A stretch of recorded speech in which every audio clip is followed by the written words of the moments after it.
Hi, my name is Gerhard Schwartner and welcome to Selling Power's Daily Report. Today we continue our conversation with Ron Hupscher, the founder and CEO of the Sales Optimization Group. Welcome, Ron. Thank you, Gerhard. It's a pleasure to be here. Let's continue our dialogue about negotiation, and what I would like you to do is tell us a little bit more about negotiation strategy. You know, it's really interesting, Gerhard. One of the things that people buy in a complex business-to-business sale is they don't buy price, they buy risk. And if you show in your sales process that you're the least risky solution, you should command a price premium. And in fact, all our clients, whether the dominant player in the space, the tertiary player, secondary player, or tertiary player, command price premiums. And you want to help your client understand the value of that price premium. So for example, as we mentioned yesterday, one of our clients, Dun Paper, they compete against International Paper, who is the lowest cost competitor by far and away. It has incredible resources. What Dun Paper stresses is the fact that their roll is more perfect, that when you run in your presses, it won't break. Or if there's a thin wax layer on it, it won't gunk up your machine. And the cost of having machine downtime for a press operator is huge. It's enormous. It's far in excess of the price you pay for the roll, or the differential price you pay on a roll for Dun Paper.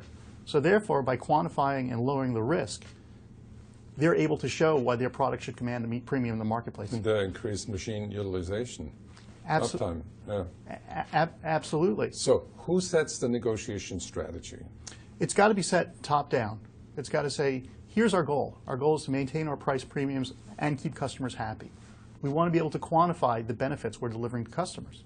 So that becomes the defining point of the relationship, not the price, which anybody can match lower prices, especially with today with outsourcing to China, where you can get things done at incredibly reduced prices.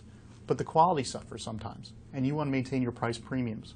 And you want to make sure your team has a way of maintaining your brand equity when they're negotiating. Ron, what is the mindset of a good negotiator? The mindset of a good negotiator is, this is going to be a great project. Let's expand the relationship. Let's make that zone of us working together even better than you can even imagine. So the environment should be collaborative. Absolutely. Okay. Absolutely. And in that menu of choices of negotiation strategies, what would be some of the key items? Yeah, and you know, it's interesting. People always typically negotiate price. I never like to negotiate price. I always like talking about the value we create. And if we're going to create value for you, let's look at expanding the relationship. If it's in software, that can mean more licenses, more people trained, a longer-term commitment. So you move from the hard cash to non-monetary value that you can bring to the customer. Yeah, absolutely. You know, a lot of times if you're a software company or a manufacturing company, you know, the value of having a technical resource on site to help you set up and install that is huge. It's enormous. And it helps lower the risk for the prospect or customer.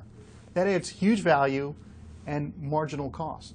Another thing that we love to do for a lot of software companies and manufacturing companies is, if you pay for training, which we need people to have training, we'll allow you to have 10 extra people come free to training.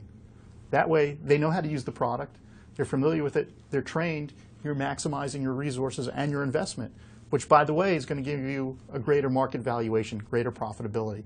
So we always want to look at expanding the pie rather than fighting about dollars. So it's really an exercise in creativity.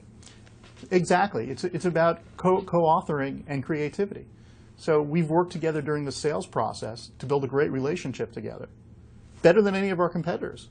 We know we're going to add unique value to your organization. Let's bring this great relationship even to a higher level.